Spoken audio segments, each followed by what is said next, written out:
SSLC ഈ full A+ എന്ന് പറഞ്ഞ സാധനം നിങ്ങൾക്ക് വേണമെങ്കിൽ കമന്റ് ബോക്സിൽ യെസ് സർ എന്ന് പറഞ്ഞ കമന്റ് ചെയ്യാം. കാരണം ഈ വീഡിയോയിൽ ആ ഫുൾ A+ലേക്ക് എത്താൻ വേണ്ടിയിട്ടുള്ള വളരെ ക്രിസ്റ്റൽ ക്ലിയർ ആയിട്ട് ഈസിലി നിങ്ങൾക്ക് നേടിയെടുക്കാൻ പറ്റുന്ന അല്ലെങ്കിൽ ഇംപ്ലിമെന്റ് ചെയ്യാൻ പറ്റുന്ന ഒരു റോഡ് മാപ്പാണ് ഞാൻ തരാൻ പോകുന്നത്. ഈ A+, ഫുൾ A+ എന്ന് പറഞ്ഞ സാധനം 10ാം ക്ലാസ്സിൽ കിട്ടുന്നത് ബൈ ആക്സിഡന്റ് കിട്ടുന്നതല്ല, അങ്ങോട്ട് തന്നെ സംഭവിക്കുന്ന കാര്യമല്ല. അതിലേക്ക് നമ്മളെ എത്തിക്കണം. അതിനെത്താൻ വേണ്ടിയിട്ട് ഒരു പ്രത്യേക റോഡിലൂടെ സഞ്ചരിക്കണം. അതല്ലാതെ തോന്നിയ പോലെ അവിടേക്കും ഇവിടേക്കും പോയിട്ട് കാര്യമില്ല. ആ റോഡ് പ്രശ്നം എന്താ വെച്ചാൽ പല ആളുകൾക്ക് അറിയില്ല, സാർ ഏത് റോഡിലൂടെ സഞ്ചരിച്ചാലാണ് അവിടെ എത്തുക. ഈ ഒരു വീഡിയോയിൽ കൃത്യം ആ ഒരു A+ലേക്കുള്ള റോഡിന്റെ മാപ്പ് ഞാൻ തരും. വളരെ സിമ്പിൾ ആയിട്ടുള്ള കാര്യങ്ങൾ മാത്രമേ ചെയ്യാനുള്ളൂ. ഒട്ടും സമയം വേസ്റ്റ് ചെയ്യാതെ നമുക്ക് സ്റ്റാർട്ട് ചെയ്യാം. പിന്നെ മറ്റൊരു കാര്യം, SLC ലക്ഷ്യ ബാച്ചിന്റെ ലേറ്റസ്റ്റ് ബാച്ച് ഇത് ഈ ഒരു ഡേറ്റിന് സ്റ്റാർട്ട് ചെയ്യുന്നുണ്ട്. അഡ്മിഷൻ എടുക്കാത്തവർ എത്രയും പെട്ടെന്ന് അഡ്മിഷൻ എടുക്കുക. ഓൾറെഡി അഡ്മിഷൻ എടുത്ത് പഠിക്കുന്നവർ സൂപ്പറായിട്ട് പഠിച്ചുകൊണ്ടിരിക്കുക. ഓക്കെ, ഫസ്റ്റ് കാര്യം ക്ലാസ്സുകളാണ്. അപ്പോൾ ഇതിൽ ഫസ്റ്റ് പ്രൈമറിലി നിങ്ങൾ സ്കൂളിലെ ക്ലാസ്സിൽ നിങ്ങൾ ഫോക്കസ് ചെയ്യണം. നിങ്ങൾ എക്സാമിനറിന്റെ ബാച്ചിൽ പഠിക്കുന്നുണ്ടെങ്കിലും അല്ലെ ട്യൂഷൻ ക്ലാസ്സിൽ പോകുന്നുണ്ടെങ്കിൽ മാക്സിമം സ്കൂളിലെ ക്ലാസ് നല്ല ക്ലാസ് ആണെങ്കിൽ അല്ലെ കേട്ടിരിക്കാൻ പറ്റുന്നതാണെങ്കിൽ അവിടുന്ന് എന്തെങ്കിലുമൊക്കെ പഠിക്കാൻ വേണ്ടി നിങ്ങൾ ശ്രമിക്കുക. കാരണം അല്ലെങ്കിൽ you are wasting your time. ഇനി അപ്പാർട്ട് ഫ്രം ദാറ്റ് നിങ്ങൾ ശ്രദ്ധിക്കേണ്ട ഒരു കാര്യം എന്ന് വെച്ച് കഴിഞ്ഞാൽ മാക്സിമം നേരത്തെ സ്റ്റാർട്ട് ചെയ്യാൻ വേണ്ടി നോക്കുക. അതിന്റെ അഡ്വാൻറ്റേജ് വളരെ അധികം ആയിരിക്കും ഉണ്ടാവുക. ഒന്ന്, ഒബ്വിയസ്ലി നിങ്ങൾ സ്കൂളിൽ എത്തുന്നതിന് മുമ്പ് തന്നെ ഇപ്പൊ നിങ്ങൾ എക്സാമിനർ ലക്ഷ്യ ബാച്ചിലൊക്കെ ഫസ്റ്റ് ബാച്ചിലൊക്കെ ജോയിൻ ചെയ്തവരാണെങ്കിൽ നിങ്ങൾ ഓൾറെഡി ഫസ്റ്റ് ചാപ്റ്റർ ഒക്കെ തീർന്നിട്ടുണ്ടാവും. ഇനി വരാൻ പോകുന്ന ബാച്ചിൽ ജോയിൻ ചെയ്യുകയാണെങ്കിൽ നിങ്ങൾ സ്കൂളിൽ തുടങ്ങുന്നതിന് മുൻപ് തന്നെ നിങ്ങൾ 1-2 ചാപ്റ്ററൊക്കെ പഠിച്ചിട്ടായിരിക്കും സ്കൂളിൽ പോവുക. അപ്പോൾ നിങ്ങൾ സ്കൂളിൽ പോകുമ്പോൾ നിങ്ങൾക്ക് റിവിഷൻ കിട്ടുന്ന പോലെ ആയിരിക്കും, പുതുതായിട്ട് പഠിക്കുന്ന പോലെ അല്ല. മാത്രമല്ല ഭയങ്കര കോൺഫിഡൻസ് ആയിരിക്കും. ടീച്ചർ എന്ത് ചോദിച്ചാലും ഉത്തരം അറിയാം. നിങ്ങൾ എപ്പോഴും നേരത്തെ ആയിരിക്കും, എപ്പോഴും നിങ്ങൾ മുന്നിലായിരിക്കും. അത് ഭയങ്കര ഒരു കോൺഫിഡൻസ് തരുന്ന കാര്യമാണ്. മാത്രമല്ല രണ്ടാമത്തെ കാര്യം, എക്സാമിന്റെ ഒക്കെ ടൈമിൽ, പബ്ലിക് എക്സാമിന്റെ ടൈമിലൊക്കെ റിവൈസ് ചെയ്യാൻ വേണ്ടി കുറേ സമയം കിട്ടും. അത് മുന്നേ തുടങ്ങിയാൽ മാത്രമേ നടക്കുള്ളൂ എന്നുള്ള സത്യം മനസ്സിലാക്കാം. മാത്രമല്ല ഇതിലുപരിയുള്ള മറ്റൊരു കാര്യം, A+ന്റെ കാര്യമൊക്കെ ഏർലി സ്റ്റാർട്ട് ചെയ്താൽ ഭയങ്കര ഗുണമായിരിക്കും. കാരണം റിവൈസ് ഒക്കെ ചെയ്യാൻ സമയം കിട്ടും. അത് കൂടാതെ നിങ്ങളുടെ മൊത്തം 10ാം ക്ലാസ്സിൽ ജേർണി കുറച്ച് സ്ട്രെസ് ഫ്രീ ആയിരിക്കും. എപ്പോഴും ഈ പ്രശ്നം വരിക, ഈ ക്രിസ്മസ് എക്സാം കഴിഞ്ഞിട്ട് പഠിക്കാൻ വേണ്ടി തീരുമാനിക്കുന്നവരുണ്ട്. ഓണം എക്സാം കഴിഞ്ഞിട്ട് ഇനിയെങ്കിലും പഠിക്കണം, കാരണം മാർക്കൊക്കെ മോശമായിരിക്കുമല്ലോ. അപ്പൊ ഇനി പഠിക്കാൻ വേണ്ടി തീരുമാനിക്കുന്നവരുടെ പ്രശ്നം എന്ന് വെച്ചാൽ അവർക്ക് ഡെയിലി 3-4 മണിക്കൂർ പഠിച്ചാലേ ആ ലെവലിലേക്ക് എത്താൻ പറ്റുന്നുണ്ടാവുള്ളൂ.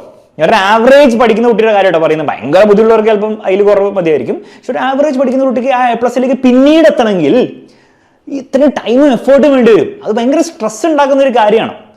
നിങ്ങൾ നേരത്തെ തുടങ്ങിയാൽ എന്താണ്, നിങ്ങൾക്ക് ആ സ്ട്രെസ് ഒന്നുമില്ല. നിങ്ങൾക്ക് ഡെയിലി ഞാൻ പറഞ്ഞത് എത്ര മണിക്കൂർ പഠിക്കണം, എങ്ങനെ പഠിക്കണം എന്നുള്ള കാര്യങ്ങളെ അത്രയും മിനിമം കാര്യം ചെയ്താൽ മതി. ആ മിനിമം കാര്യം ചെയ്ത് കൺസിസ്റ്റന്റ്ലി ചെയ്ത് കഴിഞ്ഞാൽ നിങ്ങൾക്ക് അവസാനം എളുപ്പത്തിൽ ആ A+ വാങ്ങിച്ചെടുക്കാം. അപ്പോൾ ആ സ്ട്രെസ് ഫ്രീ 10ാം ക്ലാസ് ജീവിതം വേണമെങ്കിൽ ഫ്രണ്ട്സിനോട് ജോലി അടിക്കാൻ പറ്റണം, കളിക്കാൻ പറ്റണം, എല്ലാം ചെയ്യാൻ പറ്റണം, അതിനോടൊപ്പം പഠിച്ച് A+ നേടാൻ പറ്റണം. അത് വേണമെങ്കിൽ ഏർലി സ്റ്റാർട്ട് ഒരു നിർബന്ധമായിട്ടുള്ള കാര്യമാണ്. So try to do that.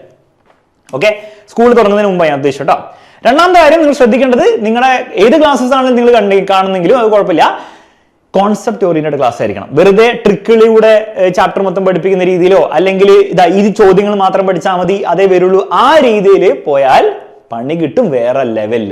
കാരണം SSLC സിലബസ് മാറിയിട്ടുണ്ട്, പാറ്റേൺ മാറിയിട്ടുണ്ട്, ക്വസ്റ്റ്യൻ പേപ്പറിന്റെ ഡിഫിക്കൽട്ടിയും കൂട്ടിയിട്ടുണ്ട്. അപ്പൊ A+ ആണ് നിങ്ങളുടെ എയിമെങ്കിൽ അങ്ങനെ കുറുക്ക് വഴിയിലൂടെ പഠിച്ചാൽ A+ കിട്ടാൻ പോകുന്നില്ല. പാസ്സാവില്ല എന്നല്ല, പാസ്സാവും. ചിലപ്പോൾ വേണം B ഗ്രേഡോ C ഗ്രേഡോ ഒക്കെ വാങ്ങിച്ചെടുക്കാൻ പറ്റും നിങ്ങൾക്ക് അങ്ങനെ ട്രിക്കുകളിലൂടെ പഠിച്ചാൽ. അത് മോശമാണെന്നല്ല ഞാൻ പറയുന്നത്. പക്ഷെ നിങ്ങളുടെ ഡ്രീം ഇതാണെങ്കിൽ ഒരു കാരണവശാലും അതിൽ പുറകെ പോരുത്. കോൺസെപ്റ്റ് ഓറിയന്റഡ് ക്ലാസ് തന്നെയായിരിക്കണം. ആ കറക്റ്റ് കോൺസെപ്റ്റ് എന്താണെന്ന് മനസ്സിലാക്കി പഠിപ്പിച്ചു തരുന്ന ക്ലാസ്സുകൾ തന്നെ ഫോളോ ചെയ്യാൻ വേണ്ടിയിട്ട് ശ്രമിക്കുക. ഒരു കാര്യം എനിക്ക് 100% ഉറപ്പോട് കൂടി പറയാം, എക്സാമിനറിലെ SLC ബാച്ചിലെ ലക്ഷ്യ ബാച്ചിലെ എല്ലാ ടീച്ചേഴ്സും ഇതുപോലെ ക്ലാസ് എടുക്കുള്ളൂ. അങ്ങനെ എടുക്കാൻ നമ്മൾ സമ്മതിക്കുള്ളൂ. മൂന്നാമത്തെ കാര്യം, ഏത് അടിപൊളി ക്ലാസ് ആണെങ്കിലും ക്വസ്റ്റ്യൻ പ്രാക്ടീസ് നിങ്ങൾക്ക് ആവശ്യത്തിന് കിട്ടിയില്ലെങ്കിൽ അത് പ്രശ്നമാണ്. ക്വസ്റ്റ്യൻ പ്രാക്ടീസ് എന്ന് പറയുമ്പോൾ ഈ ക്വസ്റ്റ്യൻ മാത്രം പഠിച്ചിട്ട് പരീക്ഷ പോകാൻ അതല്ല, ഈ കോൺസെപ്റ്റും കാര്യങ്ങളും പഠിച്ചിട്ട് എക്സ്ട്രാ ക്വസ്റ്റ്യൻസിന് വേണ്ടിയിട്ടാണ് ഞാൻ ഉദ്ദേശിച്ചത്. ഈ ക്വസ്റ്റ്യൻ പ്രാക്ടീസ് ചെയ്യുമ്പോൾ നിങ്ങൾ എവിടെ നിന്നാണെങ്കിലും നിങ്ങൾ ശ്രദ്ധിക്കേണ്ട കാര്യം, ഒന്ന് ടെക്സ്റ്റ് ബുക്കിനുള്ളിലുള്ള ക്വസ്റ്റ്യൻസ്, പ്രത്യേകിച്ച് മാത്സ്, ഫിസിക്സ്, കെമിസ്ട്രി, ബയോളജിക്കൊക്കെ ടെക്സ്റ്റ് ബുക്കിനുള്ളിലുള്ള ചോദ്യങ്ങൾ വളരെ ഇമ്പോർട്ടൻ്റ് ആണ്. അത് മിക്സ് ചെയ്യാതെ പോരുത്. ഈ ബുള്ളറ്റ് പോയിന്റ് പോലെ എടുത്ത ചോദ്യങ്ങളൊക്കെ ഇല്ലേ, അത് വളരെ ഇമ്പോർട്ടൻ്റ് ആണ്. അല്ലാണ്ട് ക്വസ്റ്റ്യൻ മാർക്ക് ഇട്ട ചോദ്യങ്ങളൊക്കെ ഇല്ലേ, അതൊക്കെ എക്സ്ട്രീംലി ഇമ്പോർട്ടൻ്റ് ആണ്. എക്സാമിനറുടെ ബാച്ചിലാണെങ്കിൽ ക്ലാസ് പഠിപ്പിക്കുമ്പോൾ തന്നെ ടോപ്പിക് വൈസ് ക്ലാസ്സിൽ തന്നെ ഇത് കവർ ചെയ്ത് പോകുന്നുണ്ട്. ഓക്കെ, ലെറ്റസ് അസസ് ടെക്സ്റ്റ് ബുക്കിന്റെ പുറകിലുള്ള ചോദ്യങ്ങൾ അത് വളരെ ഇമ്പോർട്ടൻ്റ് ആയിട്ടുള്ള ചോദ്യങ്ങൾ. പല കഴിഞ്ഞ വർഷത്തെ പബ്ലിക് എക്സാമിന്റെ ചോദ്യമൊക്കെ ഇതിന്ന് നേരെ വന്നിട്ടുണ്ട്. അപ്പൊ അതെന്തായാലും ചെയ്യണം. എക്സാമിനറുടെ ബാച്ചിലാണ് ഇതൊക്കെ ഉണ്ട്. സാർ എക്സാമിനറുടെ ബാച്ചിൽ എല്ലാ ഫീച്ചേഴ്സും ആണോ പറയുന്നത്? അല്ല, ഇത് ഉണ്ടെന്നാണ് ഞാൻ ഉദ്ദേശിച്ചത്. വീഡിയോ സൊല്യൂഷൻസ് ഉണ്ട്, എല്ലാത്തിനും വീഡിയോ സൊല്യൂഷൻ ഉണ്ട്. ഓക്കെ, അത് നിങ്ങളിപ്പോൾ എക്സാമിനറുടെ ബാച്ചിൽ ജോയിൻ ചെയ്യണം നിർബന്ധമില്ല. ഇത് ചെയ്താലും മതി. ബാച്ചിൽ ജോയിൻ ചെയ്തില്ലെങ്കിൽ ഇത് ചെയ്താൽ മതി. അതാണ് ഞാൻ ഉദ്ദേശിച്ചത്. PYQ വളരെ ഇമ്പോർട്ടൻ്റ് ആണ്. കുറേ വർഷങ്ങളുടെ PYQ നിങ്ങൾക്ക് റെലവെന്റ് അല്ല, കാരണം ഒരു വർഷം ആയിട്ടുള്ളൂ നമ്മുടെ സിലബസ് മാറി. പക്ഷെ കഴിഞ്ഞ വർഷം Onam exam, Christmas exam, model exam, public exam 4 exams നടന്നിട്ടുണ്ട്. അതിലെ PYQ ചാപ്റ്റർ വൈസ് ചെയ്യേണ്ട നിർബന്ധമാണ്. ബാച്ചിൽ ജോയിൻ ചെയ്യുന്നവർക്ക് അതിന്റെ വീഡിയോ സൊല്യൂഷൻ കിട്ടുന്നതായിരിക്കും. ഇനി അത് ഇല്ലെങ്കിൽ, നിങ്ങൾ ബാച്ചിൽ ജോയിൻ ചെയ്തില്ലെങ്കിൽ ഓൺലൈനിലൊക്കെ പോയിട്ട് ഫ്രീ ആയിട്ട് ക്വസ്റ്റ്യൻ പേപ്പർ കിട്ടും, ആൻസർ നിങ്ങൾക്ക് കണ്ടുപിടിക്കേണ്ടി വരും. പിന്നെ SCRT ഒഫീഷ്യലി തന്ന 3 സാമ്പിൾ ക്വസ്റ്റ്യൻ പേപ്പേഴ്സ് ഉണ്ട്, കംപ്ലീറ്റ് ചെയ്തിരിക്കണം. അത് നിങ്ങൾക്ക് ഓൺലൈനിൽ ഫ്രീ ആയിട്ട് കിട്ടും. അതിന്റെ സൊല്യൂഷനും PDF സൊല്യൂഷനും ഫ്രീ ആയിട്ട് SCRT തന്നെ തരുന്നുണ്ട്. അത് പ്രോപ്പർ ആയിട്ടുള്ള വീഡിയോ സൊല്യൂഷൻ, അത് ഏത് ടീച്ചറാണോ ചാപ്റ്റർ പഠിപ്പിക്കുന്ന ആ ടീച്ചർ തന്നെ വീഡിയോ സൊല്യൂഷൻ കിട്ടണമെങ്കിൽ എക്സാമിനർ ലക്ഷ്യ ബാച്ചിൽ ജോയിൻ ചെയ്തവർക്ക് ബാച്ചിൽ നിന്ന് കിട്ടുന്നതായിരിക്കും. ഓരോ ചാപ്റ്ററിന്റെയും കംപ്ലീറ്റ് 3 സെറ്റ് പേപ്പറിന്റെ ഫുൾ ചോദ്യങ്ങൾ ചെയ്തിട്ടുണ്ട്. ഓക്കെ, അപ്പൊ നിങ്ങൾ ബാച്ചിൽ ജോയിൻ ചെയ്താലും ജോയിൻ ചെയ്തില്ലെങ്കിലും ഈ 4 സെറ്റിലെ ചോദ്യങ്ങൾ മിനിമം ചെയ്തിരിക്കേണ്ട കാര്യമാണ്. ഇതിന് പുറമെ നിങ്ങൾ ഗൈഡിലെയും ചോദ്യങ്ങളും ഇപ്പോൾ എക്സാമിനറുടെ ബാച്ചിൽ ജോയിൻ ചെയ്തവർക്കാണ് ക്വസ്റ്റ്യൻ ബാങ്കും ഒക്കെ കിട്ടുന്നുണ്ട്. അതിലെ ചോദ്യങ്ങളോട് എക്സ്ട്രാ ചെയ്യണം തീർച്ചയായിട്ടും. പക്ഷെ ഇത്രയും ചെയ്താൽ തന്നെ A+ എന്ന് പറഞ്ഞ പരിപാടിക്ക് വേണ്ടിയിട്ടുള്ള കാര്യം നിങ്ങൾ ഗ്യാരണ്ടീഡ് ആണ്. ഗ്യാരണ്ടീഡ് ആണ്. ബാക്കിയുള്ള ചെയ്യുന്നത് നമുക്ക് ഒന്നും കൂടെ ഒരു കോൺഫിഡൻസ് കിട്ടാനും പിന്നെ ഫുൾ മാർക്കൊക്കെ അങ്ങനെയൊക്കെ എയിം ചെയ്ത് പഠിക്കുന്ന കുട്ടികളുണ്ട്. അങ്ങനെയൊക്കെ നേടിയെടുക്കാനൊക്കെ ആഗ്രഹമുള്ളവർക്ക് കൂടുതൽ ചോദ്യങ്ങളും കൂടി ചെയ്യാവുന്നത്. പക്ഷെ ഇത്രയും ചെയ്താൽ തന്നെ ആ A+ എളുപ്പത്തിൽ വാങ്ങിച്ചെടുക്കാടോ. ക്ലിയർ അല്ലേ? റെഡി. പിന്നെ അടുത്തുള്ള കാര്യം വെച്ചാൽ ഇതൊക്കെ റെഡി ആയി കഴിഞ്ഞാൽ സാർ ഇതൊക്കെ എത്ര മണിക്കൂർ ഇരിക്കണം? എല്ലാ ദിവസവും 10 മിനിറ്റ് ഇരുന്നാൽ ഇതുകൊണ്ടൊന്നും കാര്യമുണ്ടോ? ഒരു കാര്യമില്ല. 10 മിനിറ്റ് ഇരുന്നതിൽ പകുതി പോലും നിങ്ങൾക്ക് തീർക്കാൻ പറ്റില്ല.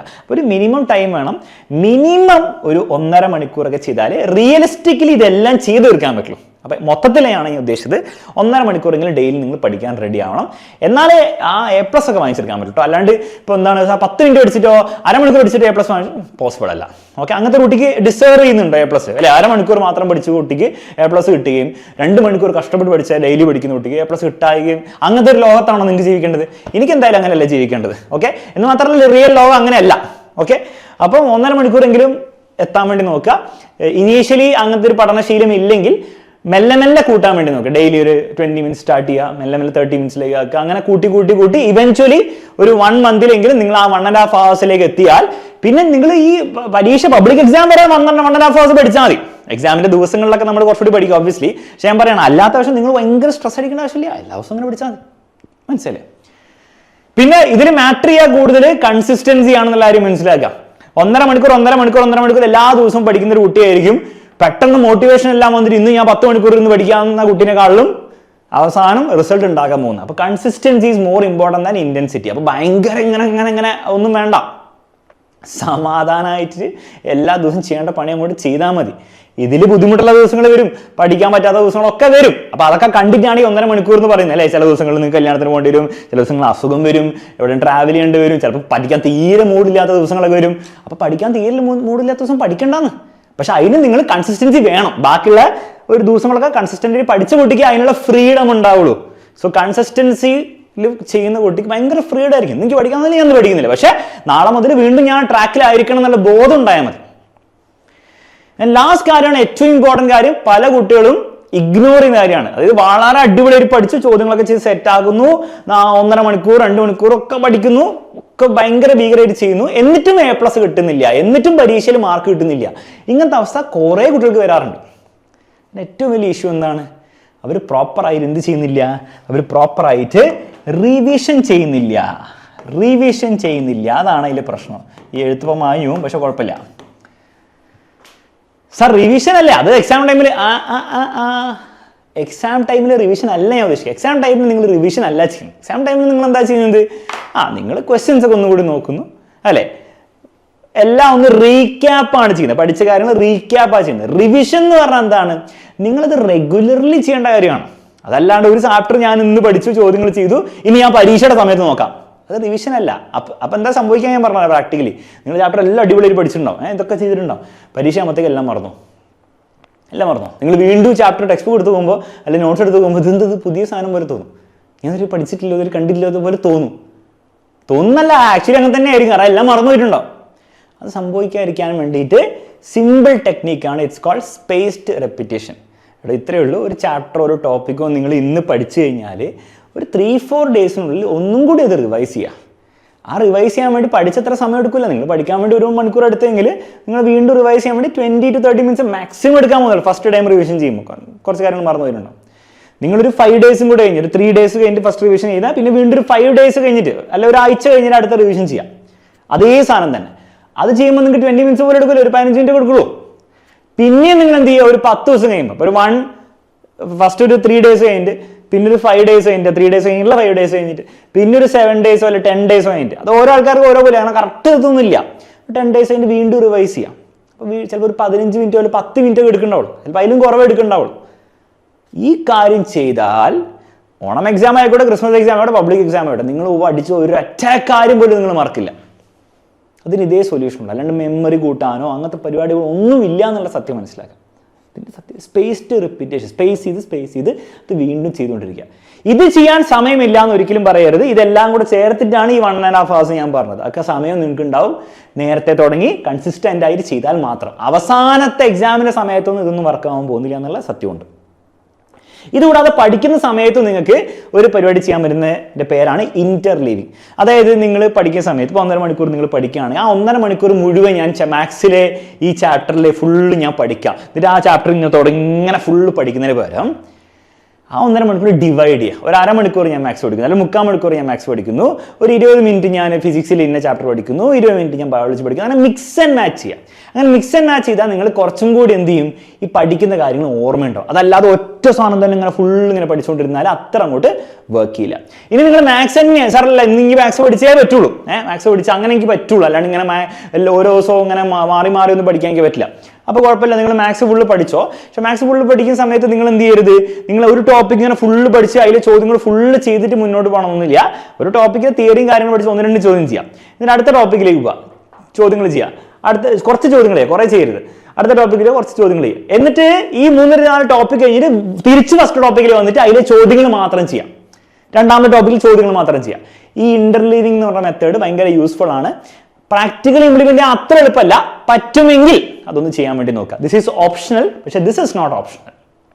കാരണം നിങ്ങൾ എല്ലാം കറക്റ്റ് ചെയ്താലും നിങ്ങൾക്ക് A+ കിട്ടുമോ ഇല്ലയോ എന്ന് തീരുമാനിക്കാൻ പോകുന്നത് നിങ്ങൾ എത്രത്തോളം പ്രോപ്പറായിട്ട് ഈ റിവിഷൻ ചെയ്തു. എക്സാമിന്റെ ടൈമിലുള്ള റിവിഷൻ അല്ല, ഞാൻ ഈ പറഞ്ഞ റെഗുലർ റിവിഷൻ ചെയ്തു എന്നുള്ള കാര്യം തന്നെയാണെന്നുള്ള ബോധ്യം ഇപ്പോൾ തന്നെ തലയിൽ കയറ്റിക്കോളും. ഓക്കെ, അപ്പൊ അതിന് എക്സ്ക്യൂസ് ഒരു കാരണവശാലും പറയാൻ പറ്റും, സമയമില്ല, അതില്ല, ഇതില്ല എന്ന് പറഞ്ഞിട്ട് കാര്യമില്ല. ഇത് വേണോ, ഇത് ചെയ്തേ പറ്റുള്ളൂ, അതിന് സമയം ഉണ്ടാക്കിയേ പറ്റുള്ളൂ. ഓക്കെ, സോ ഈ ഒരു വീഡിയോയിലൂടെ 10ാം ക്ലാസ്സിൽ A+ കിട്ടാൻ വേണ്ടിയിട്ട് എന്തൊക്കെ ചെയ്യണം എന്നുള്ളതിൻ്റെ കാര്യം വളരെ സിമ്പിളായിട്ട് മനസ്സിലായല്ലോ. ക്ലാസ്സുകൾ കറക്റ്റായിട്ട് ഫോളോ ചെയ്യുക, ക്വസ്റ്റ്യൻസ് പ്രോപ്പറായിട്ട് പ്രാക്ടീസ് ചെയ്യുക. അത് ഈ ക്വസ്റ്റ്യൻസ് മിനിമം ചെയ്തിരിക്കണം. അവേഴ്സ് മിനിമം 1.5 hours എത്തിക്കാൻ വേണ്ടി മാക്സിമം ശ്രമിക്കുക. Consistency is more important than intensity. എൻ്റെ അവസാനം റിവിഷൻ്റെ ഇമ്പോർട്ടൻസ്. ഈ കാര്യം കൃത്യമായിട്ട് ചെയ്തോളൂ മക്കളെ. ഈ റോഡിൽ നിങ്ങൾ സഞ്ചരിക്കാൻ റെഡി ആണെങ്കിൽ നിങ്ങൾ പേടിക്കേണ്ട, കൂടെ ഞാനും ഉണ്ടാവും, എക്സാമിനറിന്റെ ഹോൾ ടീം ഉണ്ടാവും. ഈ ഒരു വർഷം മുഴുവൻ നമ്മുടെ ലക്ഷ്യ ബാച്ചിലും യൂട്യൂബിലും നിങ്ങളെ ഗൈഡ് ചെയ്യാൻ വേണ്ടി, ഹെൽപ്പ് ചെയ്യാൻ വേണ്ടിയിട്ട്, എല്ലാ രീതിയിലുള്ള കാര്യങ്ങൾ തരാൻ വേണ്ടിയിട്ടും നമുക്ക് ഒരുമിച്ച് A+ലേക്ക് എത്താം.